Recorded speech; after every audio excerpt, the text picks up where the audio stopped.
우리에게 힘 되시고 능력 되시는 우리 하나님과 날마다 높은 곳으로 다닐 수 있는 우리 홍동의 성도들 되시기를 예수님의 이름으로 축원합니다. 우리가 지난 주일에 부활주일 감사 예배를 함께 드리면서 우리가 우리의 삶 가운데 믿음의 고백과 또 결단으로 갖게 된 질문이 있죠. 우리가 부활에 연합한 삶을 살고 있는가 하는 이 질문을 함께 나눴습니다. 우리가 예수님을 믿는다는 것, 거듭났다는 것은 우리 주 예수님의 죽으심에 연합하였고 그리고 그 부활하심에 연합한 자가 되었다라는 거죠. 그러면 그 부활에 연합한 삶을 살아간다는 것이 어떤 의미냐는 거예요. 우리의 모든 삶에 주님과 동행하면서 이 시간뿐만 아니라 우리의 모든 삶의 순간에서 하나님께 우리의 마음을 드리며 살아가는 것이라고 함께 나누었죠. 우리에게 주신 생명이 있습니다. 우리에게 자신의 모든 것을 내어주시면서 생명 주기 원하신 그 예수님의 뜻을 따라서 살아가야 되는 거잖아요. 예수님께서 우리에게 원하시는 게 뭐예요? 우리가 심판과 저주와 멸망의 길을 걸어가는 것이 아니라 우리에게 보여주신 생명의 길을 선택하고 그 길을 걸어가는 것, 그것이 주님께서 우리에게 원하시는 거잖아요. 그 생명의 길을 계속 선택하고 걸어가는 것이 부활에 연합한 삶을 살아가는 모습이라는 거예요. 그러면 그렇게 살 수 있으려면 어떻게 해야 돼요?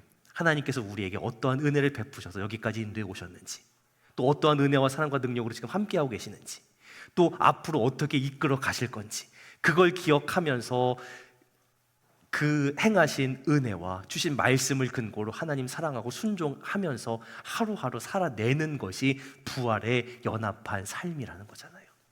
여러 가지로 복잡하게 설명했지만 결국 그렇게 부활에 연합한 삶을 살아가는 하나님의 백성들의 삶의 방식이 뭐예요?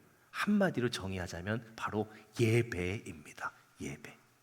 부활에 연합한 그 생명의 길을 걸어가는 하나님의 백성에게 가장 중요한 것은 결국 하나님과 만나는, 하나님께 드리는 이 예배입니다.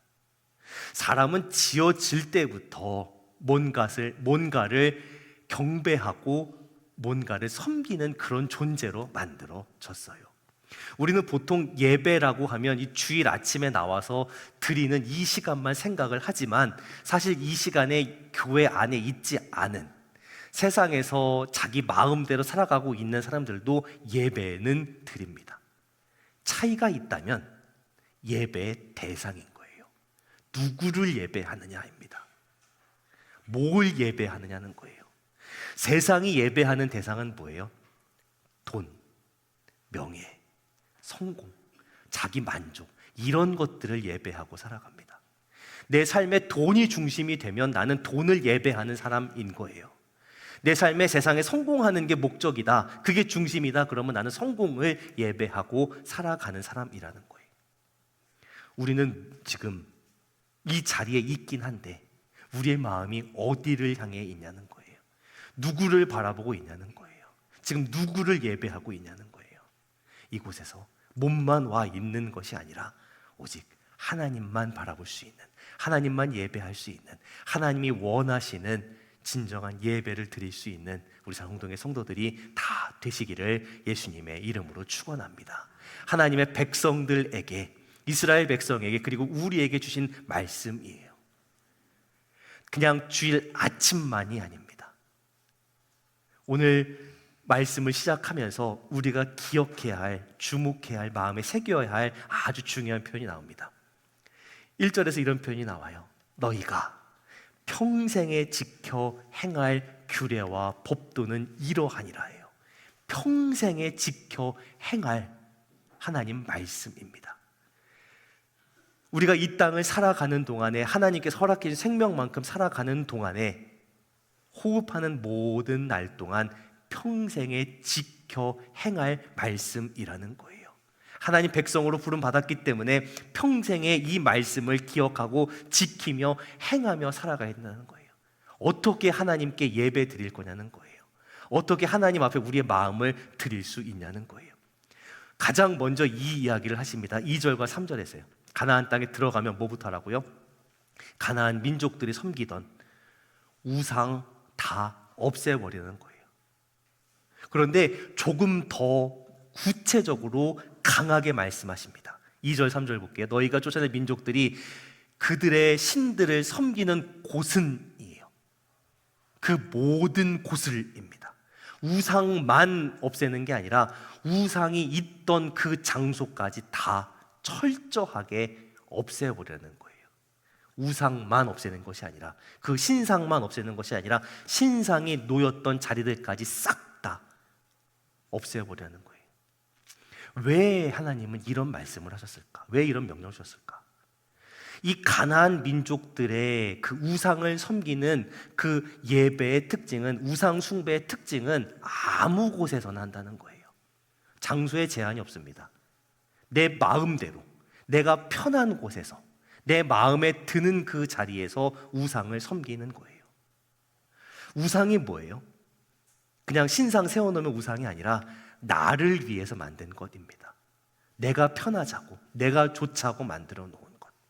가나안 백성들의, 가나안 민족들의 이 우상 숭배, 이 가나안 민족의 예배의 특징은 나 중심이라는 거예요. 내가 편하면 된다는 거예요. 내 중심으로 행하고 드리는 신앙의 모습. 이런 걸 어떻게 하라고 말씀하세요? 3절에서요. 제단을 헐고 주상을 깨트리고 아세라상을 불사르고 그 조각한 신상들을 찍어서 어떻게 해요? 멸해야 돼요. 헐고 깨트리고 불사르고 찍어 멸하는 거예요. 신상 앞에 절하는 것, 점 보는 것, 고사 지내는 것, 이런 것뿐만 아니라 내가 신앙생활 하면서 쉽게 편하게 내 임의대로, 내 방식대로, 내 중심으로 믿음 생활하고 신앙생활 하려고 하는 이 마음을 헐어버리고 깨트리고 불사르고 찍어서 멸하라고 말씀하시는 거예요.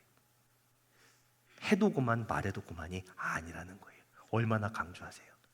내 중심으로, 내가 편한 대로, 내가 원하는 곳에서 예배드리는 그 모습을 헐고 깨트리고 불사르고 찍어 멸하라 라고 말씀하십니다. 그렇게 깨트리고 어떠한 모습으로 예배를 드려야 된다고 명령하세요? 택하신 곳입니다. 택하신 곳. 5절에 이렇게 말씀하시죠. 오직 너희의 하나님 여호와께서 자기의 이름을 두시려고 너희 모든 지파 중에서 택하신 곳, 그 계실 곳으로 나아가서 예배를 드리라 말씀하세요. 택하신 곳이라는 표현이 나옵니다. 우리 하나님은 모든 곳에 거하시는 만유의 주 되시는, 만주의 주 되시는 하나님이십니다. 모든 곳에 계세요. 그럼에도 불구하고 오늘 말씀에서는요, 구별해서 택하셔서 정해주신 그 장소로 나아오라 라고 그렇게 말씀을 하십니다. 왜 이 장소를 이야기하실까요? 가나안 민족의 우상 숭배의 특징은 뭐라고요? 내가 중심인 거예요. 내가 편한 곳이에요. 내 만족이에요. 그러니까 우상 숭배는 어떻게 시작하느냐? 내 편의, 내 필요에서 시작을 하는 거예요. 근데 하나님께서 우리에게 원하시는 예배는 뭐예요? 하나님 중심입니다. 하나님을 기쁘시게 하는 거예요. 내 상황, 내 형편에 따라서 이렇게 했다 저렇게 했다 하는 것이 아니라 하나님 말씀을 따라서 믿음으로 드리는 거예요. 우리의 마음을 드리는 거예요. 그런데 그렇게 마음을 드린 것이 어떻게 나타나요? 눈에 보이는 태도와 행동으로 나타나게 되는 거예요. 그렇기 때문에 하나님 우리에게 뭐라고 말씀하세요? 택하신 그 곳으로 나아가라고 말씀하시는 거예요. 우리 사랑홍동의 성도들, 내게 맡겨주신 그 예배의 자리를 지키는 예배자가 되시기를 예수님의 이름으로 축원합니다. 내 자리를 지키는 거예요.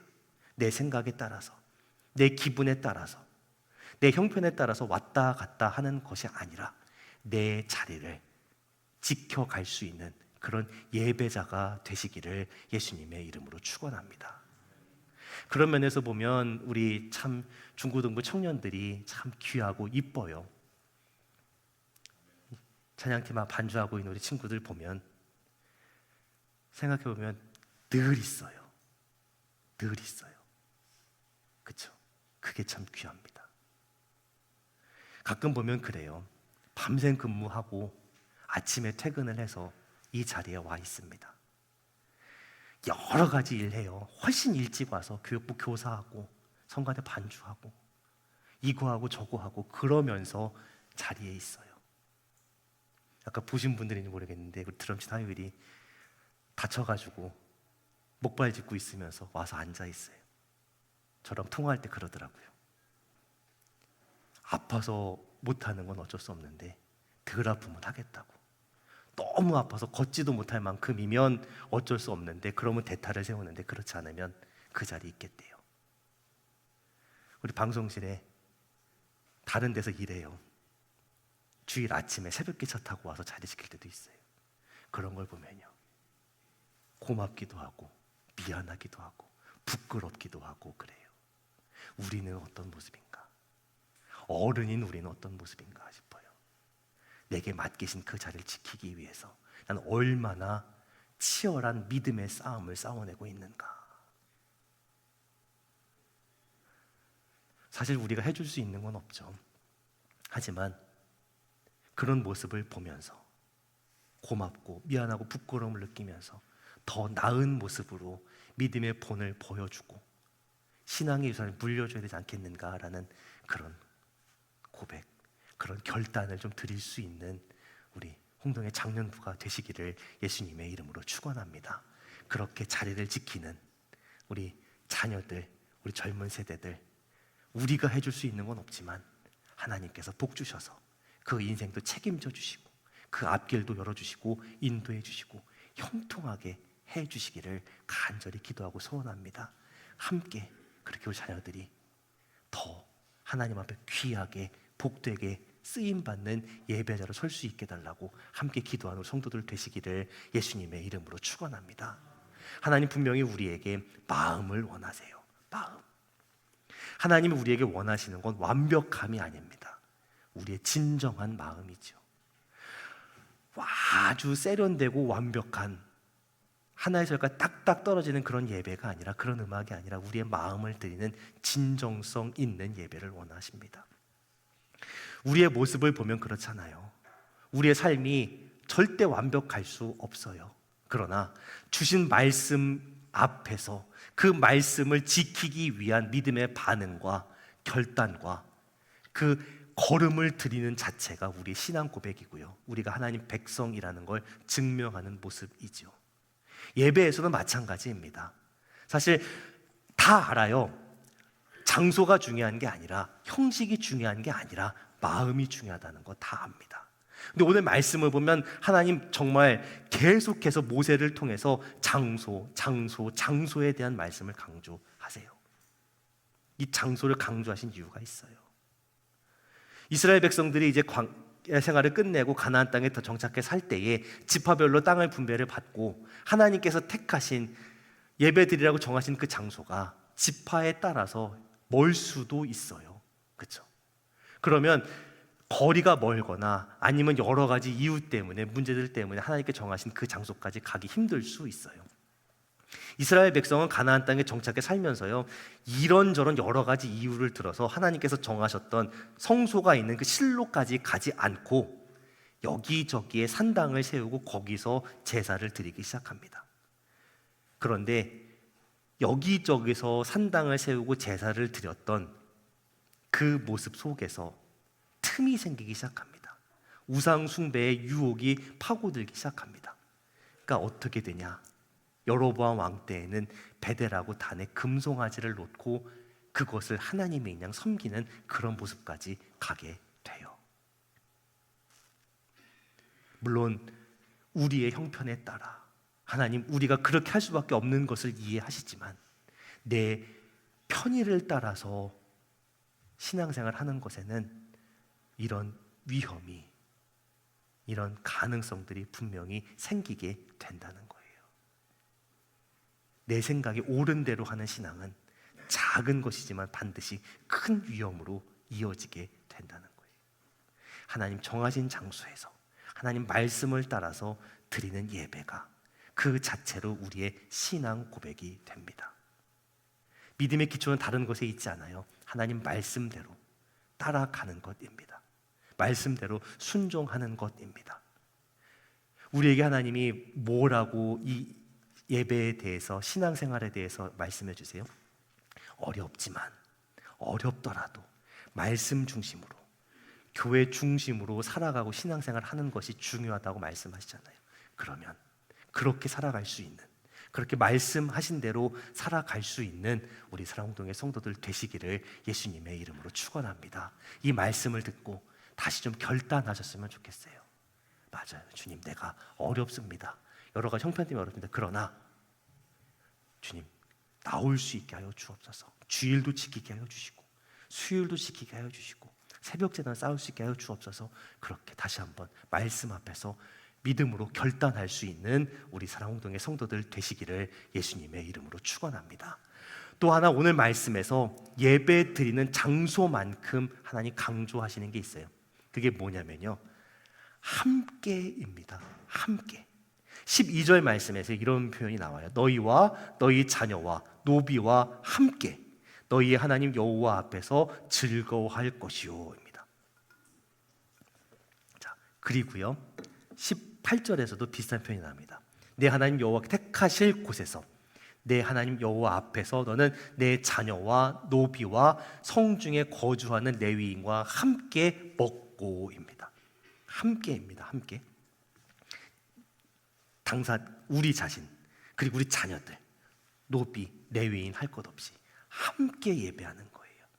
함께 예배하는 것. 우리가 하나님을 향한 마음을 드리고 있느냐, 그렇지 못하느냐, 결국 우리가 서로 함께하고 있느냐, 함께 나누고 함께 기뻐하고 있느냐, 여기서 확실하게 구별이 되고 증명이 돼요. 하나님께 내 마음을 드리지 못하면 내가 움켜쥐고 있습니다. 내가 움켜쥐고 있기 때문에 다른 사람들에게 주지 못해요. 그렇게 되면 하나님께 마음을 드리지 못했다는 게 증명이 되는 거죠. 다른 사람에게 내 움켜진 것을 놓고 나눌 수 있는 사람, 어떻게 가능해요? 하나님께 내 마음을 드렸기 때문에 가능한 거예요. 함께 하는 것입니다. 함께 나누고 함께 기뻐하고 함께 밥 먹는 거예요. 제가 수요 예배 때에도 나누었지만 밥 먹는 것, 함께 밥 먹는 것 정말 중요합니다.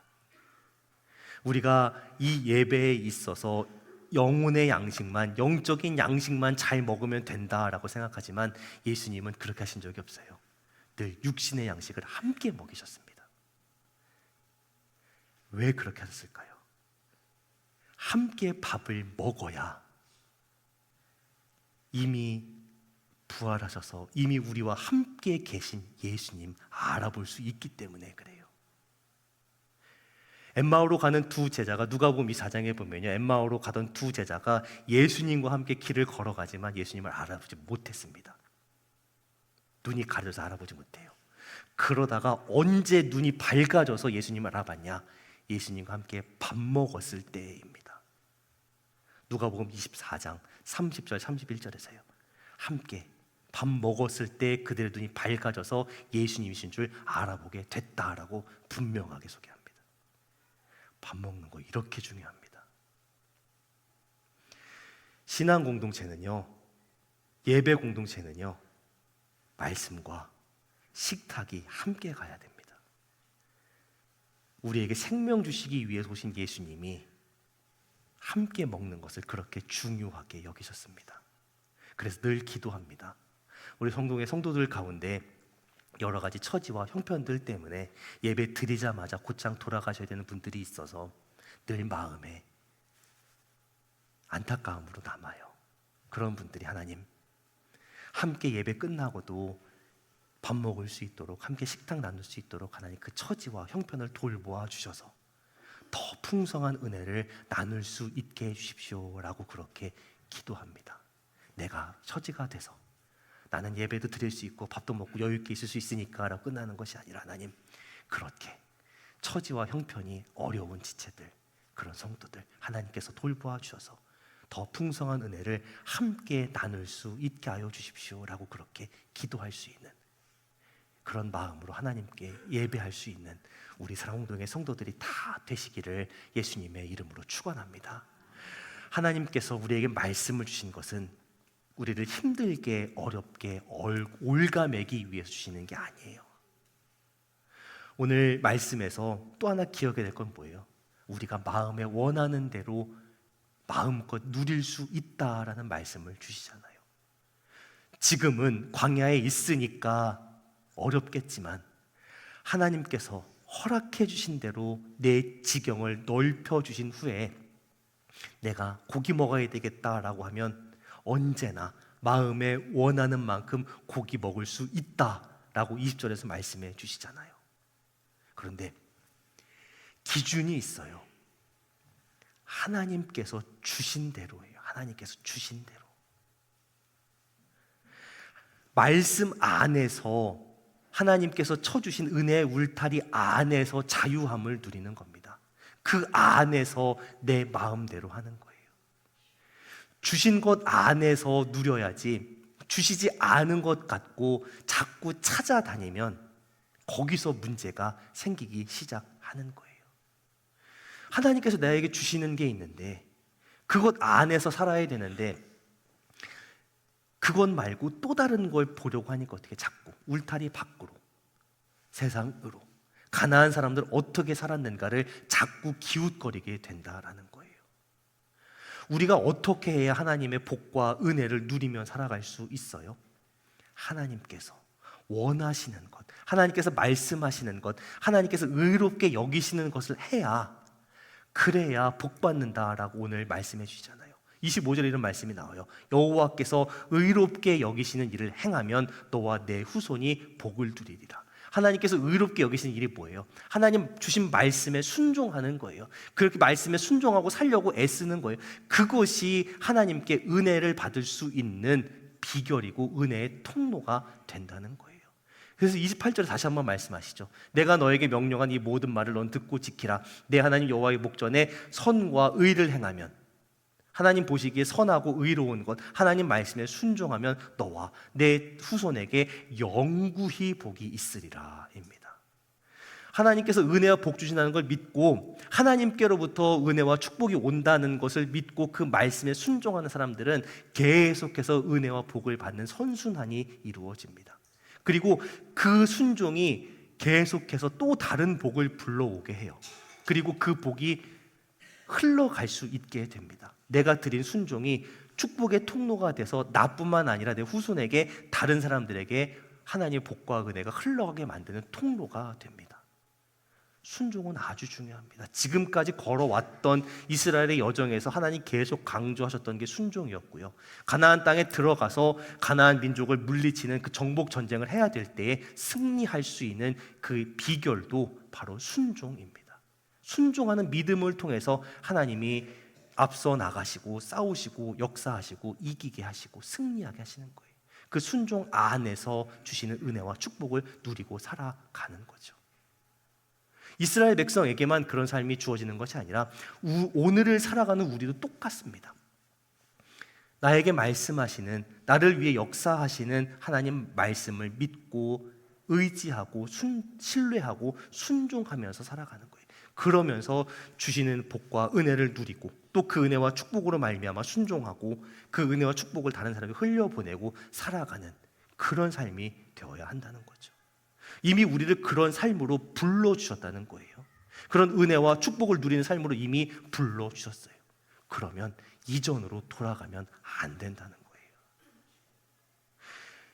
30절에 이런 표현이 나옵니다. 너는 스스로 삼가 내 앞에서 멸망한 그들의 자취를 밟아 올무에 걸리지 말라.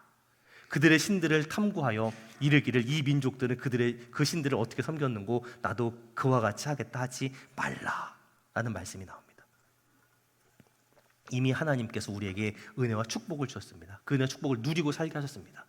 그런데 괜히 이전의 삶을 그리워하고 거기 기웃대다가 멸망의 길로 다시 빠져나와서 갈 이유가 없다는 거예요.